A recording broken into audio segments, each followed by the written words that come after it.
Yo agradezco al Señor esta oportunidad de poder hablar con ustedes, hermanos, obispos responsables del CELAM, en el cuatrienio 2011-2015.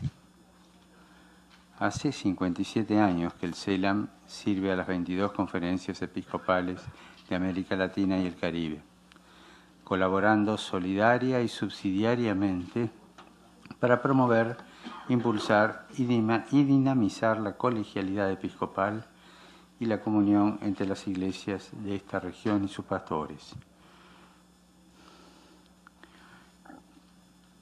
Como ustedes, también yo soy testigo del fuerte impulso del Espíritu en la Quinta Conferencia General del Episcopado Latinoamericano y el Caribe, en Aparecida, en mayo de 2007, que sigue animando los trabajos del CELAM para la anhelada renovación de las iglesias particulares. Esta renovación, en buena parte de ellas, se encuentra ya en marcha. Quisiera centrar esta conversación en el patrimonio heredado de aquel encuentro fraterno y que todos hemos bautizado como Misión Continental. Características peculiares de Aparecida. Existen 4 características que son propias de la Quinta Conferencia. Son como 4 columnas del desarrollo de Aparecida y que le confieren su originalidad. Primero, un inicio sin documento de base. Medellín, Puebla, Santo Domingo comenzaron sus trabajos con un camino recorrido de preparación que culminó en una especie de instrumentum laboris, con el cual se desarrolló la discusión, reflexión y aprobación del documento final.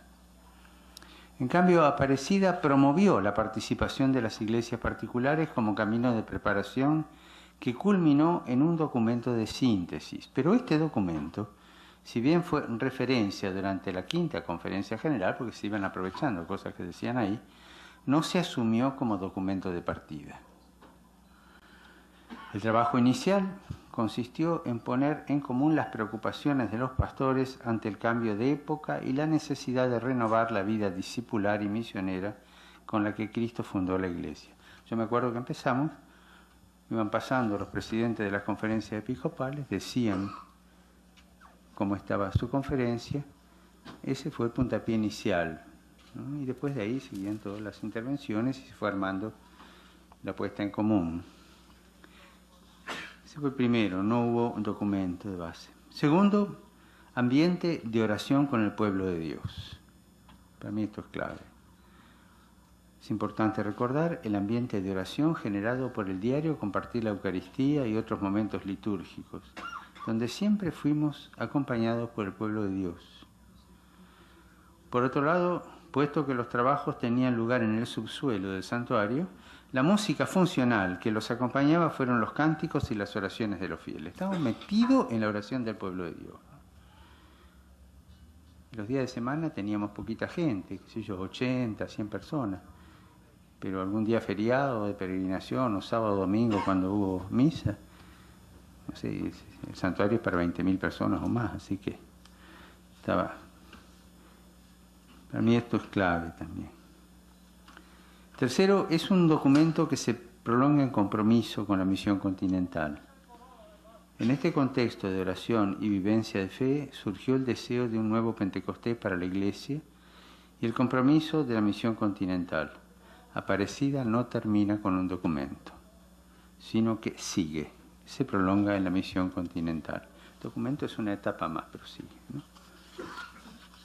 Cuarto, creo que esto hay que rumiarlo bastante, es la presencia de Nuestra Señora Madre de América. Es la primera conferencia del Episcopado Latinoamericano y el Caribe que se realiza en un santuario mariano. Y la presencia transversal de María en Aparecida es muy importante, ¿no? Una mariología sana, pero que está en el corazón de nuestro pueblo.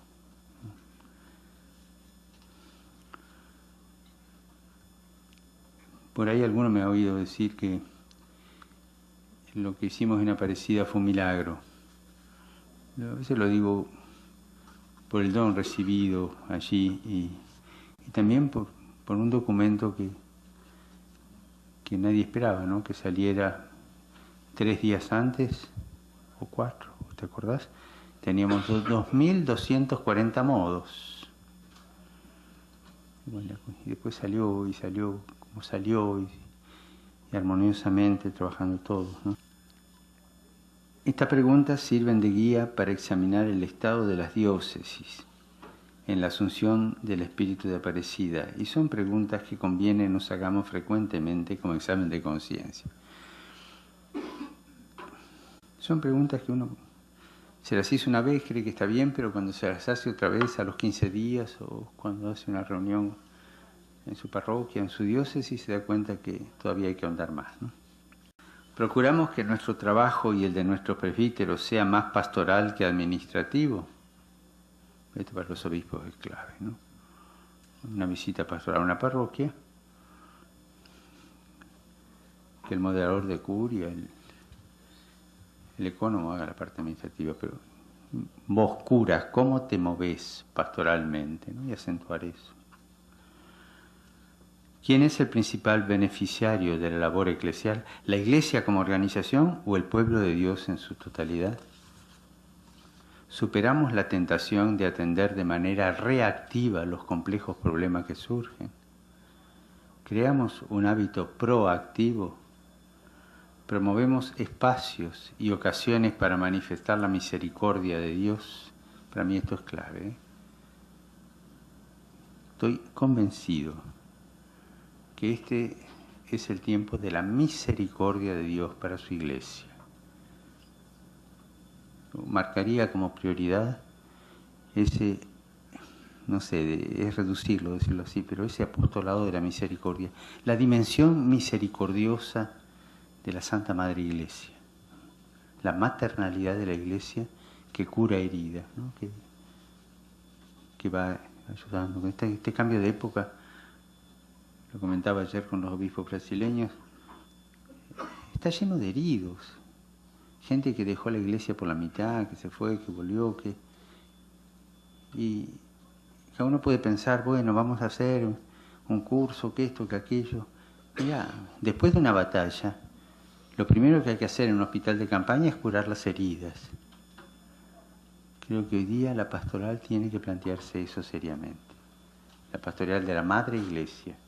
Curar tantas heridas de gente que se fue, que se quedó a mitad camino, que se confundió, que se desilusionó, que esa pastoral de la misericordia, ¿no? No en vano Juan Pablo II tuvo una visión, un olfato de que la cosa podía ir por aquí. Hay una intuición muy grande en Juan Pablo. Bueno, lo marco. ¿Promovemos espacios y ocasiones para manifestar la misericordia de Dios? ¿Somos conscientes de la responsabilidad de replantear las actitudes pastorales y el funcionamiento de las estructuras eclesiales buscando el bien de los fieles y de la sociedad? En la práctica, ¿hacemos partícipes de la misión a los fieles laicos? ¿Ofrecemos la palabra de Dios y los sacramentos con la clara conciencia y convicción de que el Espíritu se manifiesta en ellos? Los pastores, obispos y presbíteros tenemos conciencia y convicción de la misión de los fieles y le damos la libertad para que vayan discerniendo, conforme a su proceso de discípulos, la misión que el Señor les confía. Los apoyamos y acompañamos, superando cualquier tentación de manipulación o sometimiento indebido. Estamos siempre abiertos para dejarnos interpelar en la búsqueda del bien de la Iglesia y su misión en el mundo. Abierto a la interpelación, ¿no?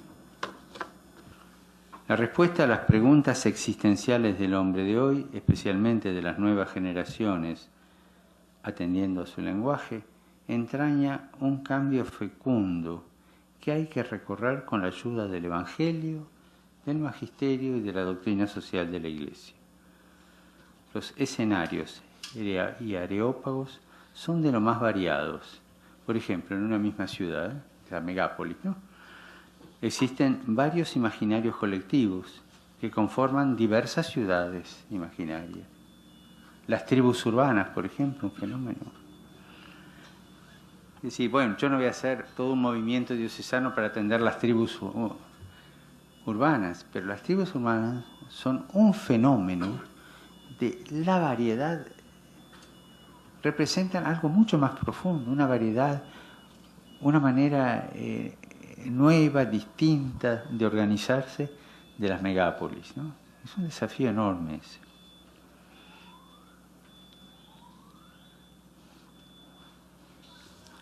Si nos mantenemos solamente en los parámetros de la cultura de siempre, en el fondo una cultura de base rural, el resultado terminará anulando la fuerza del Espíritu Santo. Dios está en todas partes. Hay que saber descubrirlo para poder anunciarlo en el idioma de esa cultura. Y cada realidad, cada idioma tiene un ritmo diverso. Esto es un desafío de este cambio de época, ¿no? Después supongo que se reordenará de nuevo, pero a nosotros nos toca vivir y evangelizar en este cambio de época.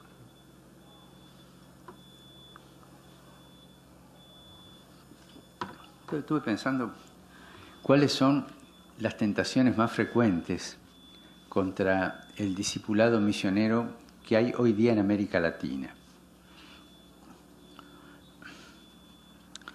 Voy a mencionar algunas. La opción por la misionariedad del discípulo será tentada. O sea, no existe un seguimiento de Jesucristo sin tentación. Desde el obispo para abajo, todos van a ser tentados. Sí, no se salva a nadie. Es parte de la vida cristiana, porque eso te lleva a la conversión, a descubrir dónde está el Espíritu de Dios, dónde está el espíritu del mundo, el demonio, ¿no es cierto? Es importante saber por dónde va el mal espíritu para ayudarnos en el discernimiento. No se trata de salir a cazar demonios, no es eso, sino simplemente de lucidez y astucia evangélica. Menciono solo algunas actitudes que configuran una iglesia tentada. Se trata de conocer ciertas propuestas actuales que pueden mimetizarse en la dinámica del discipulado misionero y detener hasta hacer fracasar el proceso de conversión pastoral. Una es la ideologización del mensaje evangélico. Es una tentación que se dio en la Iglesia desde el principio. Buscar una hermenéutica de interpretación evangélica fuera del mismo mensaje del Evangelio y fuera de la Iglesia. Un ejemplo, Aparecida en un momento sufrió esta tentación bajo la forma de asepsia. Se utilizó, y está bien, el método de ver, juzgar y actuar. Acuérdense el número 19, ¿no? Que decíamos vamos a usar esto. La tentación estaría en optar por un ver totalmente aséptico, un ver neutro, lo cual es inviable. Siempre el ver está afectado por la mirada. No existe una hermenéutica aséptica. La pregunta era, me estoy refiriendo a la tentación que hubo un momento en Aparecida. La pregunta era entonces, ¿con qué mirada vamos a ver la realidad para seguir este método de ver, juzgar y hablar? Aparecida respondió con la mirada de discípulo. Y así se entienden el porqué de los números 20 al 32, antes de empezar a hacer el análisis de la realidad. Era como un colirio, o sea, una purificación de la mirada de discípulo. Entonces, nuestra hermenéutica es discipular. Hay otras maneras de ideologización del mensaje. Actualmente aparecen en Latinoamérica y el Caribe propuestas de esta índole. Entonces, sigo con esta tentación de la ideologización y menciono algunas ideologizaciones que aparecen, las que veo yo, capaz que hay más, seguro que hay más y que ustedes pueden ampliar este catálogo. Primero, el reduccionismo socializante. Es la ideologización más fácil de descubrir, enseguida se pesca. En algunos momentos fue muy fuerte. Se trata de una pretensión interpretativa en base a una hermenéutica según las ciencias sociales. Abarca los campos más variados, desde el liberalismo de mercado hasta la categorización marxista. Hubo épocas donde estuvo más de moda uno, más de moda otro, ¿no es cierto? Interpretaciones de tipo socializante. Otra ideologización es la ideologización psicológica. Se trata de una hermenéutica elitista que en definitiva reduce el encuentro con Jesucristo y su ulterior desarrollo a una dinámica de autoconocimiento. Suele darse principalmente en cursos de espiritualidad, retiros espirituales. Termina por resultar una postura inmanente y autorreferencial. No sabe de trascendencia y por tanto no sabe de misionariedad.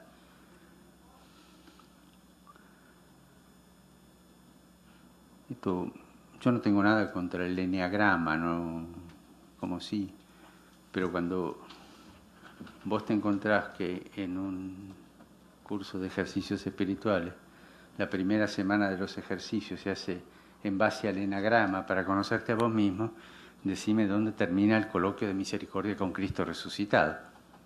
¿Pescan por dónde está la tentación? El psicologismo. Entonces hay una hermenéutica psicologista que termina en una cosa buena. No es malo, el autoconocimiento es bueno, pero no es la misionaridad discipular que estamos buscando. Y ahí podemos ser tentados. Tercero, la propuesta gnóstica, bastante ligada a la tentación anterior. También suele darse en grupos de élites en América Latina con una propuesta de espiritualidad superior, bastante desencarnada, que termina por desembarcar en posturas pastorales de cuestiones disputate. Acordémonos que fue la primera desviación de la comunidad primitiva y reaparece a lo largo de la historia de la Iglesia en ediciones corregidas y renovadas. Vulgarmente, a los que están en esta tentación se los puede denominar católicos ilustrados, por ser actualmente herederos de la Ilustración, es decir, una gnosis desde la cual interpretan el Evangelio y de ahí la pastoral y todo, ¿no? Una cosa interesante. Con el inicio del pontificado uno recibe cartas, propuestas, le hacen llegar inquietudes. Este tipo de fieles, de católicos, las propuestas, los deseos, a ver que con los nuevos aires que pueda haber, todas esas cosas que dice. Y bueno, que se casen los curas, que se ordenen las monjas, que claro, que se dé la comunión a los divorciados, que no van al problema de fondo real, sino a estas pequeñas posturas ilustradas que nacen precisamente de este tipo de hermenéutica. Una cuarta es la propuesta pelagiana. Esto se da mucho en América Latina ahora. Aparece fundamentalmente bajo la forma de restauracionismo. Ante los males de la Iglesia se busca una solución solo en la disciplina, en la restauración de conductas y formas superadas que, incluso culturalmente, no tienen capacidad significativa. En América Latina suele darse en pequeños grupos, en alguna nueva congregación religiosa, nuevas congregaciones religiosas, en tendencias exageradas a la seguridad doctrinal o disciplinaria. Fundamentalmente es estática.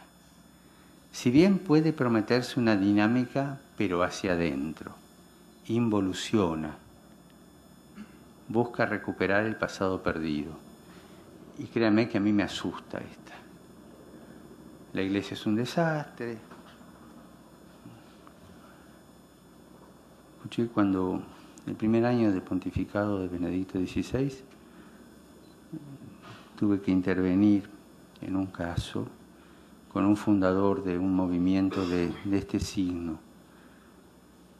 Y su discurso terminó diciendo: la Iglesia como está ahora hay que dejar que fracase sola, porque ni Benedicto XVI, con toda la teología que sabe, la va a poder salvar.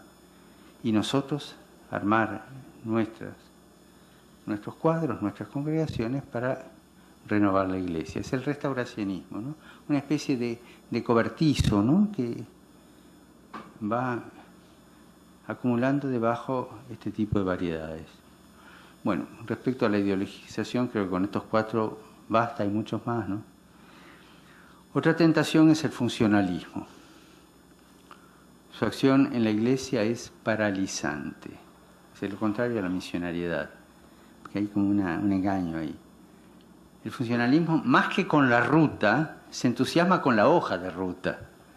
La concepción funcionalista no tolera el misterio, va a la eficacia. Reduce la realidad de la Iglesia a una estructura de una ONG. Lo que vale es el resultado constatable y las estadísticas. De aquí se va a todas las modalidades empresariales de Iglesia. Constituye una suerte de teología de la prosperidad en lo organizativo de la pastoral. Acá hay un problema que se da en algunas conferencias episcopales.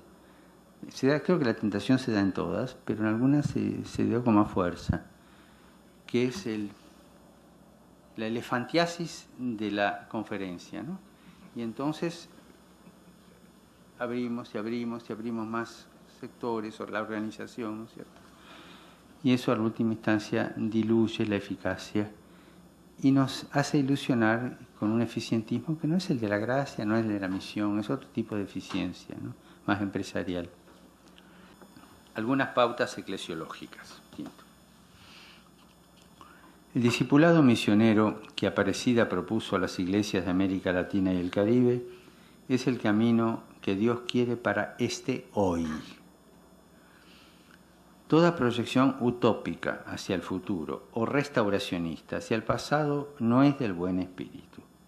Dios es real y se manifiesta en el hoy.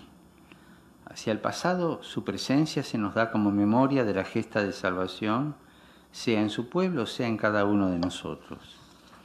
Hacia el futuro se nos da como promesa y esperanza. En el pasado Dios estuvo y dejó su huella. La memoria nos ayuda a encontrarlo. En el futuro solo es promesa y no está en los 1001 futuribles. El hoy es lo más parecido a la eternidad.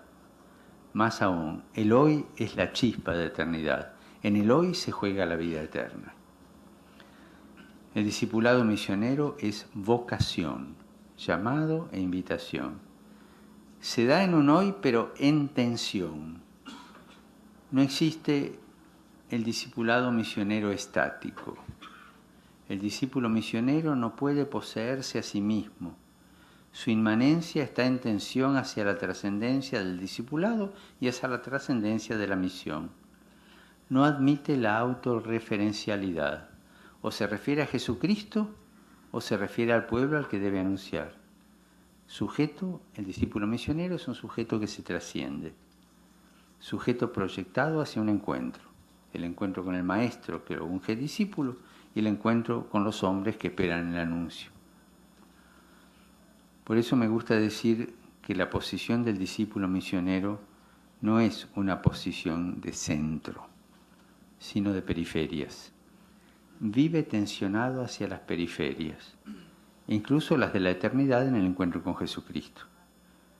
En el anuncio evangélico, hablar de periferias existenciales descentra y habitualmente tenemos miedo a salir del centro. El discípulo misionero es un descentrado. El centro es Jesucristo que convoca y envía.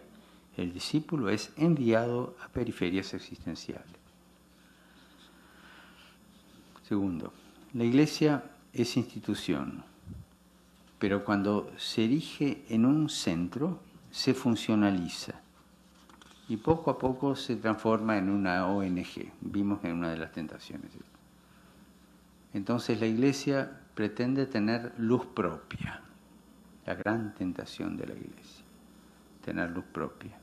Y deja de ser ese mysterium lune del que nos hablaban los santos padres, misterio de la luna. Se vuelve cada vez más autorreferencial y se debilita su necesidad de ser misionera. De institución, fundada por Jesucristo, se transforma en obra. Deja de ser esposa para terminar siendo administradora. De servidora se transforma en controladora. Aparecida quiere una iglesia esposa, madre, servidora, facilitadora de la fe y no tanto controladora de la fe. Tercero, en Aparecida se dan de manera relevante dos categorías pastorales que surgen de la misma originalidad del Evangelio y también pueden servirnos de pauta para evaluar el mundo como vivimos eclesialmente, para evaluar el modo como vivimos eclesialmente el discipulado misionero. Las dos categorías son la cercanía y el encuentro. Ninguna de las dos es nueva, sino que conforman la manera como Dios se reveló en la historia. Es el Dios cercano a su pueblo, cercanía que llega al máximo al encarnarse. Es el Dios que sale al encuentro de su pueblo. Existen en América Latina y el Caribe pastorales lejanas, pastorales disciplinarias que privilegian los principios, las conductas, los procedimientos organizativos, por supuesto sin cercanía, sin ternura, sin caricia. Se ignora la revolución de la ternura que provocó la encarnación del Verbo. Hay pastorales planteadas con tal dosis de distancia que son incapaces de lograr el encuentro. Encuentro con Jesucristo, encuentro con los hermanos. Este tipo de pastorales, a lo más, pueden prometer una dimensión de proselitismo, pero nunca llegan a lograr ni inserción eclesial ni pertenencia eclesial. La cercanía crea comunión y pertenencia, da lugar al encuentro. La cercanía toma forma de diálogo y crea una cultura del encuentro.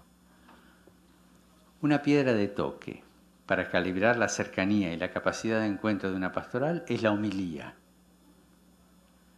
¿Qué tal son nuestras homilías? La pregunta que nos tenemos que hacer nosotros y que se la tienen que hacer los curas y los diáconos. ¿Nos acercan al ejemplo de nuestro Señor que hablaba como quien tiene autoridad? ¿O son meramente preceptivas, lejanas, abstractas? Pero para mí está la piedra de toque sobre la cercanía y el encuentro. Cómo uno tiene la homilía, ¿no?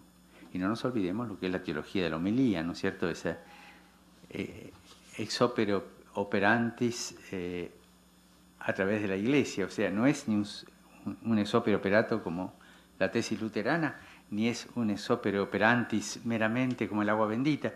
Es otra cosa que está en el medio, ¿no es cierto? Es un opere operantis, pero tirando al operato, y es un opere operato, pero no tan calificativo, pero es por la autoridad de la Iglesia. Y eso refleja también mi pertenencia a la Iglesia y cómo la vivo, ¿no? Una cosa que no puse acá, que se me pasó, la puse en el discurso de los obispos brasileros, es que pastoral en última instancia es el ejercicio de la maternalidad de la Iglesia. O sea, ser pastoral es que la Iglesia sea madre, punto. Y a veces nos olvidamos de eso y la pobre es madrastra, ¿no? Cuarto, quien conduce, ya estoy terminando, quien conduce la pastoral, quien conduce la misión continental, sea programática como paradigmática, es el obispo. El obispo debe conducir, que no es lo mismo que mandonear, pero debe conducir. Además de señalar las grandes figuras del episcopado latinoamericano, que las tenemos y que todos conocemos, quisiera añadir aquí algunas líneas sobre el perfil del obispo. Ya se lo dije a los nuncios en la reunión que tuvimos en Roma. Unos rasgos que creo que son claves sobre el perfil del obispo que yo considero importantes. Los obispos han de ser pastores, cercanos a la gente, padres y hermanos, con mucha mansedumbre, pacientes y misericordiosos. Hombres que amen la pobreza, sea la pobreza interior como libertad ante el Señor, sea la pobreza exterior como simplicidad y austeridad de vida. Hombres que no tengan psicología de príncipes. Hombres que no sean ambiciosos y que sean esposos de una iglesia sin estar a la expectativa de otra. Más importante, el fenómeno de los obispos polígamos, ¿no? Es decir, que están casados con una, pero esperando a ver cuándo viene la promoción, ¿no? Hombres capaces de estar velando sobre el rebaño que les ha sido confiado y cuidando todo aquello que lo mantiene unido. Vigilar sobre su pueblo con atención sobre eventuales peligros que lo amenacen, pero sobre todo para cuidar la esperanza de su pueblo. El obispo tiene que cuidar la esperanza de su pueblo, que haya sol y luz en los corazones. Hombres capaces de sostener con amor y paciencia los pasos de Dios en su pueblo. Y el sitio del obispo para estar con su pueblo es triple: o delante para indicar el camino, o en el medio para mantenerlo unido y neutralizar los desbandes, o detrás para evitar que alguno se quede rezagado, pero también y fundamentalmente porque el rebaño mismo tiene olfato para encontrar nuevos caminos. No quisiera abundar en más detalles sobre la persona del obispo, sino simplemente añadir, incluyéndome en esta afirmación, que estamos un poquito retrasados en lo que a conversión pastoral se refiere. Conviene que nos ayudemos un poco más a dar los pasos que el Señor quiere para nosotros, los obispos, en este hoy de América Latina y el Caribe. Y sería bueno empezar por aquí. Bueno, les agradezco la paciencia de escucharme. Perdonen el desorden de la charla. Y les pido que tomemos en serio nuestra vocación de servidores del santo pueblo fiel de Dios. Porque en eso se ejercita y se muestra autoridad, en la capacidad de servicio. Gracias.